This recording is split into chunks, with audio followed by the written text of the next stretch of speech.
Okay, so back here, do an initiative for this combat. Scathra goes force with her d12.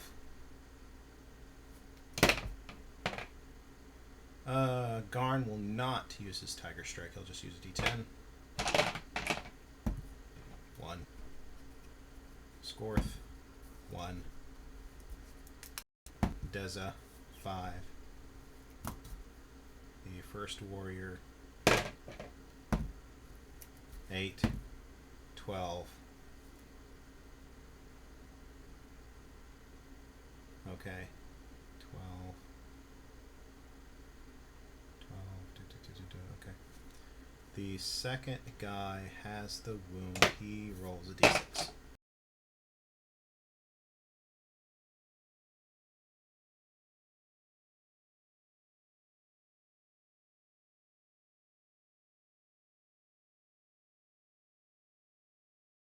Eight. Oh, wait, that's 8 here.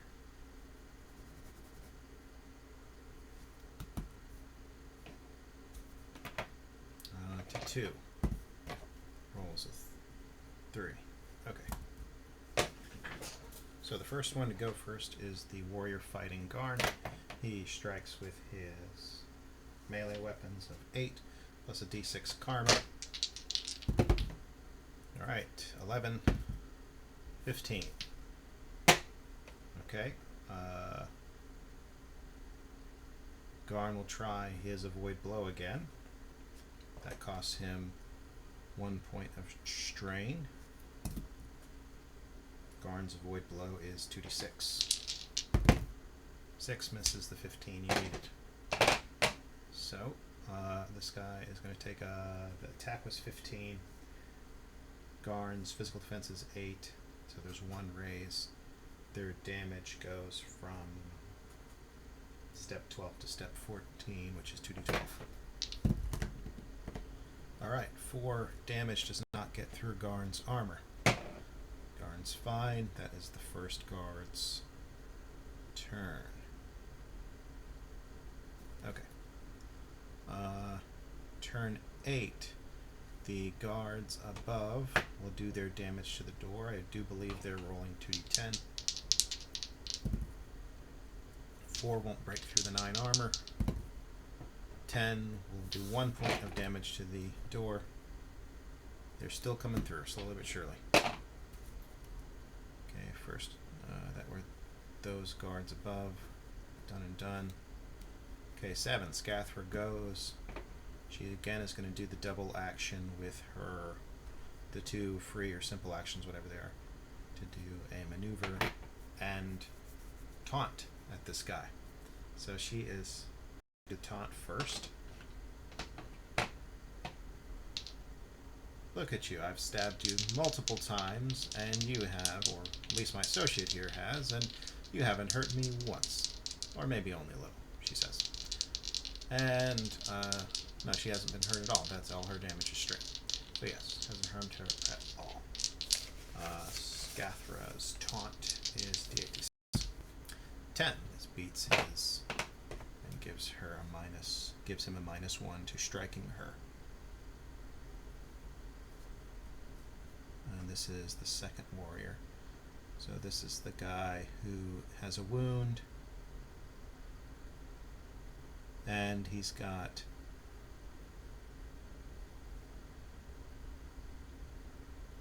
just a wound. Okay. And he's taunting now. He's been taunted. Now she's also going to do her maneuver on him. And this is her fancy footwork. Scathra's fancy footwork is 6, 10, 12. Beats his stuff. So his physical defense towards her is -2. And I think to strike her is also reduced. I just can't remember how much. Still learning the game. It's a lot to remember, especially multiple talents, multiple characters. If this was, playing with players in real life, they're the ones who would be responsible for their skills, their talents, their abilities. Makes it a little easier. Each success grants a plus 12 bonus to his physical defense from attacks by that target and to the first close combat attack. Okay, so I did it wrong anyway, so it was good that I read it. So her physical defense is plus 2 this turn. And to hit this guy, she's going to also be at plus 2. Now, I think she rolled a 12, I said, right? So because of that, she got an additional success. His social... No, she didn't. His physical defense is 8. So no bonus there. Okay.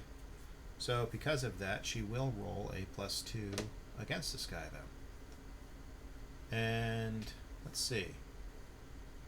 She might do the all-out attack. So all-out attack. Looking at the combat options, I believe is plus 3, minus 3. Yeah. Plus 3 attack damage, minus 3, and it costs a strain. So she is at 5 damage because of strain. She is going to do a plus 3 from the all-out attack, plus 2 because of her successful maneuvering. So she's rolling her normal melee 10 at plus 5, so a total of 15. So this is a d12 plus 2d6. Alright. And she's going to throw in a point of karma. So she really wants to hit this guy and get a bunch of successes, so she can do a lot of damage to him. But this is a low ball roll. So 11, 12. That's not even one additional success. The guy's physical defense is 8. This is just regular hit. All that. That sucks.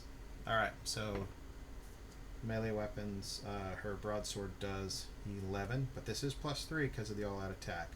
So instead of 11, it's 14. So 14 is 2d12. Maybe this will explode anyways. Ah, it fell into the crack. Gotta re-roll that one. 2, 8. It doesn't even get past the guy's armor. All that for that. Okay. That's tragic. Alright, that is Scathra's turn. It is Dez's turn. She is going to fire off another spirit dart, earth dart at the first guy, first warrior.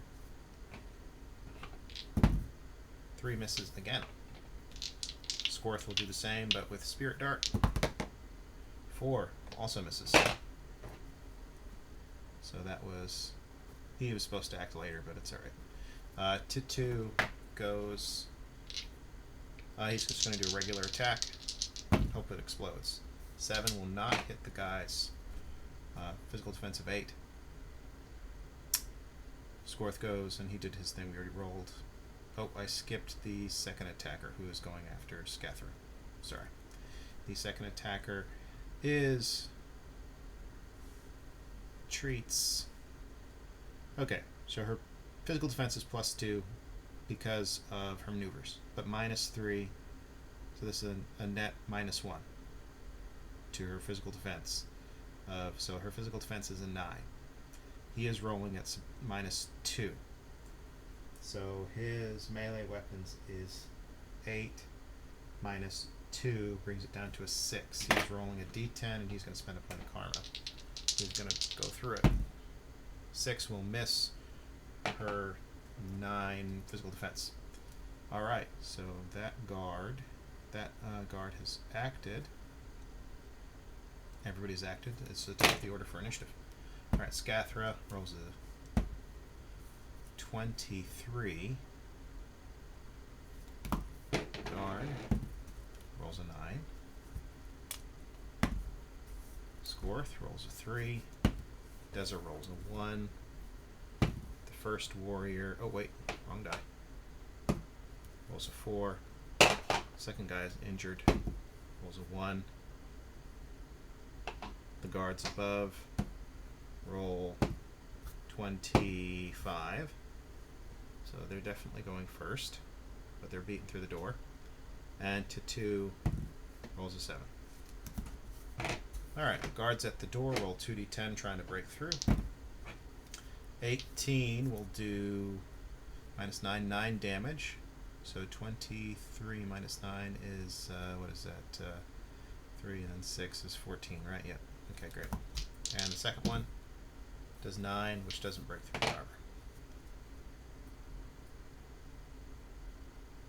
Okay. Wait, I did that wrong. If he rolled 18 minus 9, no, it still would be 9. Okay. All right.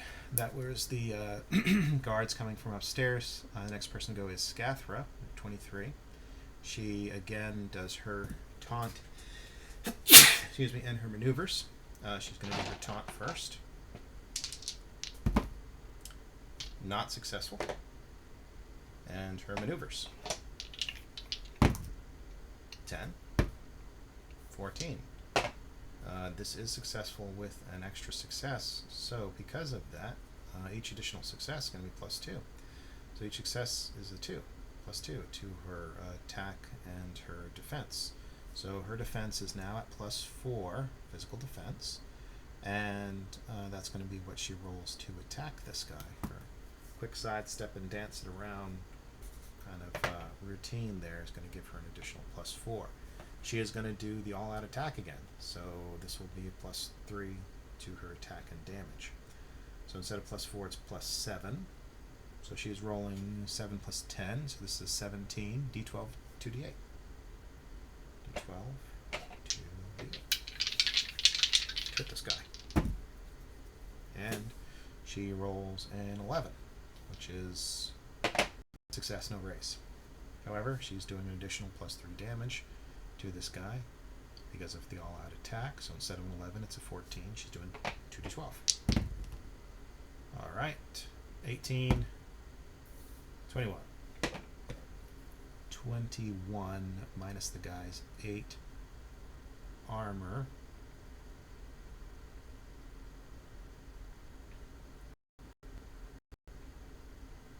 Is what? 13, right? Yeah.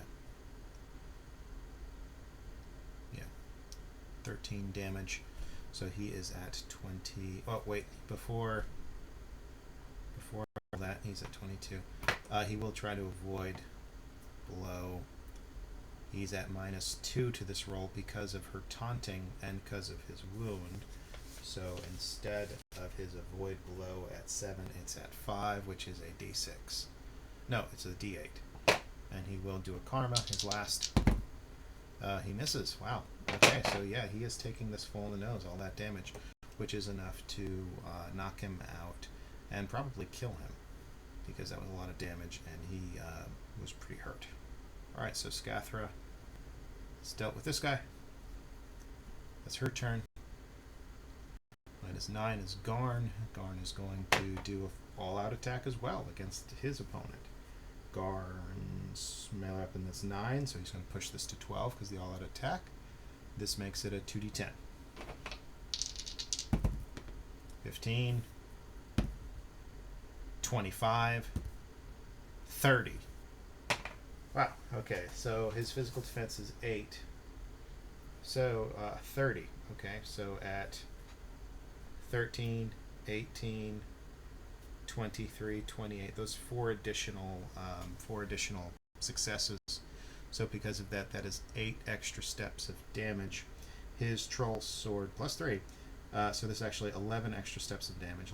3 coming from the foolish track, the whatever aggressive attack.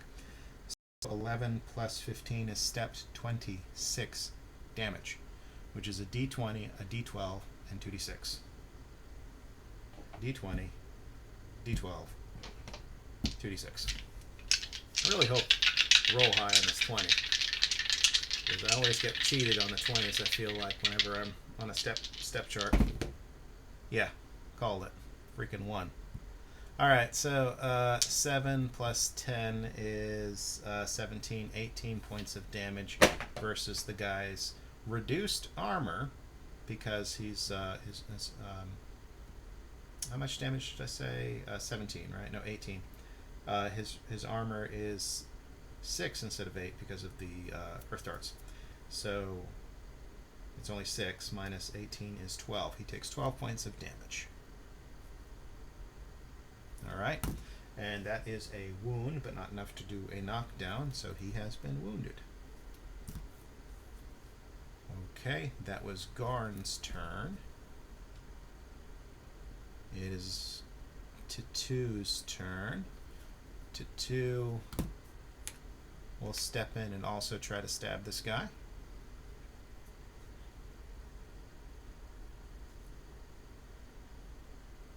He's going to roll 2d6. Actually, he will also do an aggressive attack. So his 8 is actually an 11. This is d12, d10. 13. Okay, that hits, and it's with a raise. So instead of doing his 9 damage, it is plus 3 because the aggressive attack to 12, and then plus 2 because of the raise. So 5. So 5 plus 9 is 14. So 2d12 for the damage. 7. 1 point gets to the 6 armor now. So 13. Scratched him. Okay. What else? That was to 2. The first warrior goes now. He's going to go for the Obsidian who he's been attacking. He's been wounded, so his melee weapon just drops from 8 to 7. He's rolling normally he'd be rolling a d12. He's going to add a karma die. And actually, you know what? He's also going to do the aggressive attack, right? Well, he would have had to call that, and I forgot. He didn't act first, so yeah, it's just going to be a regular attack. I'll try to remember next time. D12 and a karma die. 6 is not going to beat the Obsidian's armor of physical defense. So that was the first warrior. Scorth attacks with a Spirit Dart. 12. Hits the guy with a raise. That just means it's his mystic armor is down for an additional couple turns. Okay. So 1 extra 2 turns. His mystic armor is -2. But it was already at a -2. So it's only going to block 1 point of damage. His damage is 10, 15... 15 minus 1, he does 14 points of damage from this 27. That knocks him out because he only has 26 at unconscious. He takes the second wound if it matters. And it probably would have been knocked over from this too. They slit his throat. And they are going through here. Alright, so this door is locked. They will take a turn to try to open this as they are waiting for finding the keys and trying to open it. These guys will be able to take another smash at the door. 12 minus 9 is 3 points of damage. And 11 minus 9 is 2 points of damage. So the door has 9 damage left. They don't get through this turn. Alright, so they find the keys. They open the door. Everybody gets through here. Okay. They find the keys to the cell. They open the key to the cell. And if I was the game master, I would not, of course, tell the players this at all.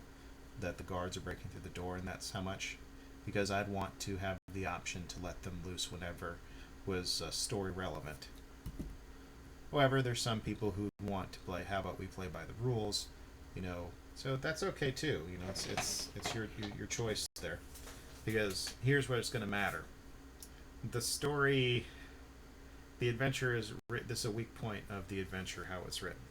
The characters break through, they open the door, and the masters give them a quick synopsis of what they have observed, what's going on. What they observed is going on is that they've all seen Leldrin and the other adepts. The other adepts being the guys who supposedly died 50 years ago when they set out their first expedition. That they were caught, that they were unable to contact the Kaer because the device to contact the Kanma had been disabled, sabotaged, and they were not able to get back in to the Kaer because of all the deadly traps and the magical rituals, and everything being sabotaged, preventing them from either communicating or accessing the Kaer again. They tell them they've encountered Leldrin, Master Leldrin, and that he is not to be trusted. And it turns out that there's this grand conspiracy of the elves. They've discovered that those adepts and many people that have supposedly died from the elf disease have actually turned up here in the town of Ardanyan over the last 20 years, and that they have been captured. Now, these characters are bound to the wall, okay? And they're just bound. The magicians are also gagged. It just says they're bound. It doesn't say how. I would have them bound by chains, and that the guards actually did not have the key to those inner chains. So it turns out that I would make it where Leldrin has their key, okay? Because otherwise this makes no sense. And have these being incredibly strong chains that to break through would take some time. Master-built chains. They say their equipment is in the treasury, if somebody wants to get through the treasury. They also, it's not only the master, it is also Titu's dwarven friend. And he says that, there must be some entrance, some kind of way for them to get back from the Kaer to here. And, he says that he was going to do like some mining expedition to the mines where Ardanyan's been getting its wealth. It turns out that there's this whole order, secret order of elves, that they never let that grudge against the dwarves pass. That they've been secretly hatched this plan to go to the surface and basically make the Kaer dwellers their slaves forever, mining away, and then taking the proceeds and putting it into living high on the hog and wealthy in the city of Ardanyan. And of course there's another element, and that's what the characters are about to discover. So the characters are told to look for some type of secret entrance to let them out, if they have time, but the whole time there are more guards coming, and it sounds there's more tramping feet coming into the building. They have very limited time, and I would make that time pressure. They still hear boots from above, more people entering. They hear dogs now. They hear more guards coming. They only have a very limited time to act, and that their masters are pressuring them to leave without them, to find the exit and just go. That they can get help from the Kaer if they can find the entrance that Leldrin must be using to get there. So the characters can make the call. Some of them are going to try to break out their masters, but they find quickly that their key, I would have it where their key does not open it, because the masters are kind of stuck. So the player characters might try, but they're ultimately going to step out here. What they might do it at least is Wendling might go and ungag them, slip through and ungag the characters and then fly back. And then from here, what the characters will do is they will look for. There must be some secret entrance. Their key does open the treasury. They find their master's gear. If they needed more potions or something like that, it'd take the last salve potion that maybe their group had, and a couple healing potions that they had, and equipment and important stuff, and then go looking for this secret door wherever it is. So they all make a bunch of perception checks or whatever, and it turns out there is a secret door here. I think it's a difficulty 10 to find this door. Let me see.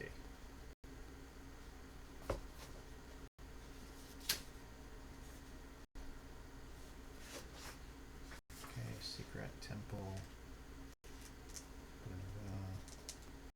Looking for the description of it.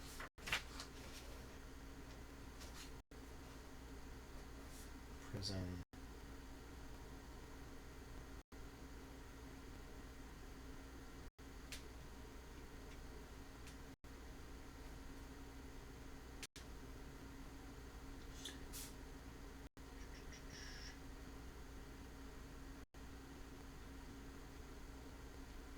Alright, the door has a detection difficulty of 10.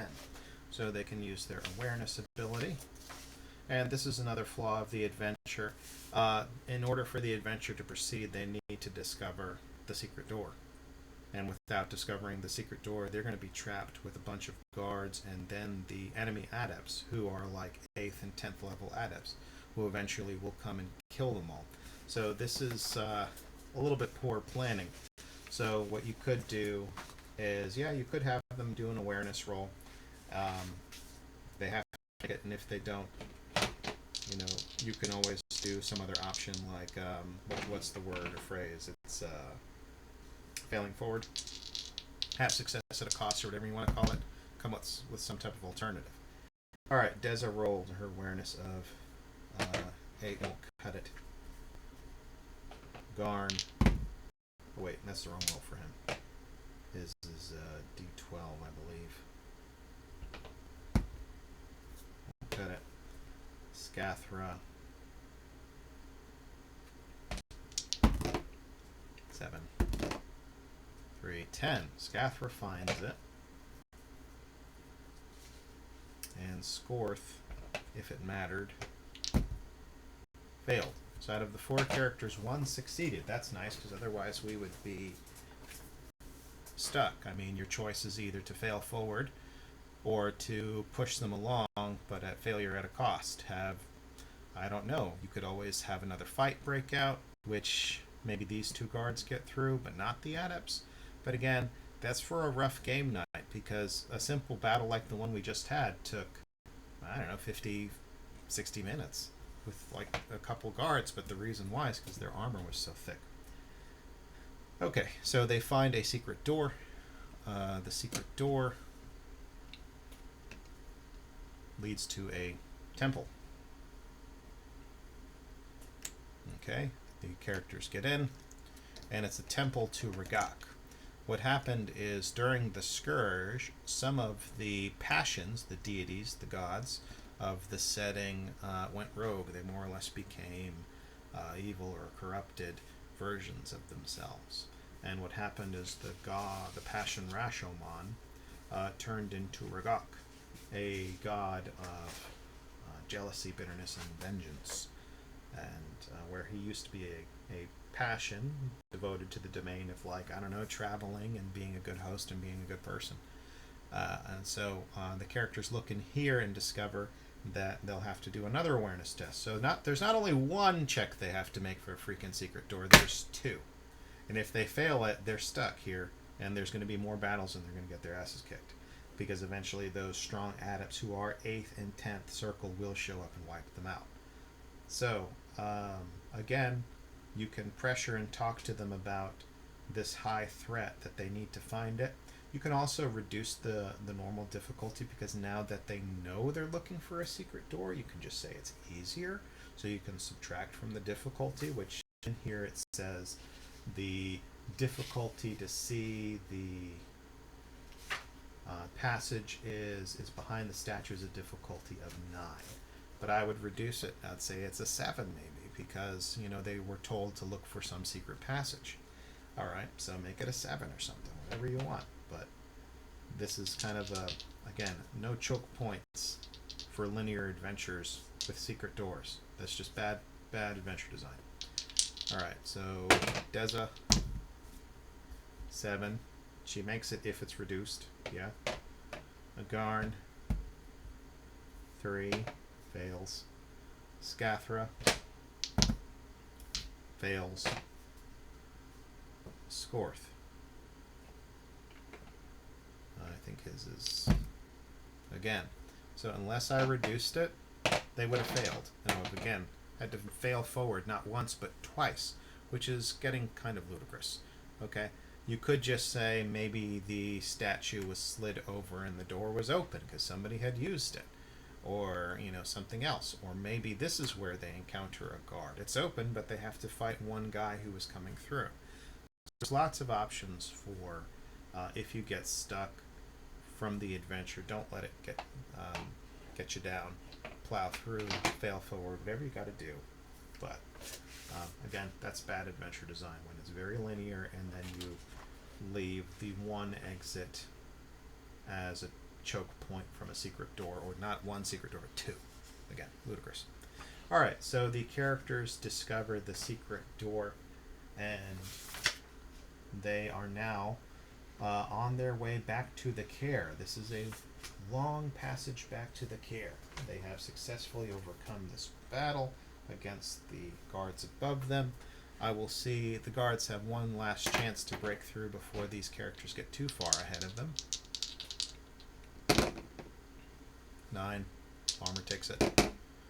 11. It's down to 7.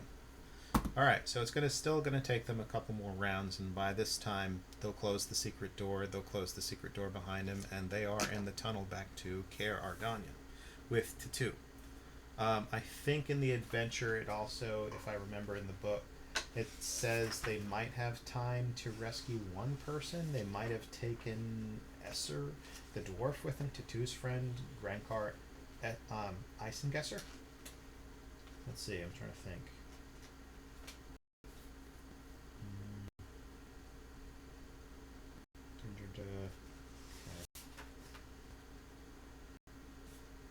Oh, and not only that, the secret door also has a lock on it, so they will have to do a lock picking. So, yeah, 2 secret doors and a lock picking is going to block from this linear exit. Okay, where this is the choke point and the only place they can get back from. Again, this is terrible, terrible adventure design for this part of it. For an otherwise very good adventure, but this is railroading where it hinges on the success of the PCs, and that's just not great. Okay, lock picking. Let's see. Who is this? Scathra has 2d6 as a skill. 3 won't cut it. Tatu. This would be a perfect time for the GM to not roll and to just say Tatu unlocks the door. However, if you're a stickler for playing by the rules, let's see if Tatu can unlock the door. His lockpicking is a 9, d8, d6. That's if he wasn't killed in the last combat or, wounded where he's rolling less. 6, his first lockpick attempt fails. Try again. 10, 11, okay. I guess I'm trying to think if there's any... I don't think there's anything stopping you like in D&D from multiple attempts except for time. I think it's only with the rule of 1 does your lock picking, break or something. Break the lock or break your lock picking tools. Alright. Difficulty determined by the GM. The adept may attempt to open the same lock a number of times equal to his lock picking rank. So if you fail it, you can keep going. Should he fail all of his attempts, or on any rule of 1 result, he cannot open the lock until he increases his lockpicking rank. So that can happen. Again, this is a choke point where it's just best to narrate. Tatu gets them through, and they get to Kaer Ardanyan hopefully without fear of anybody chasing. And that's it. I think the party should get some additional legend points. They should get 50 for dealing with those 2 guards. I think they should get an additional 25 for the good idea with sticking the door. Another 50 for these goals of encountering the masters, finding out, unlocking, finding all this backstory, maybe even 75. So this is an additional 150 for this scene plus the last one. The character should have an additional 300. The characters already had 575, so now their legend points for total is at 75. And that's it for this one. And I will finish the next session, or next video should be the last one.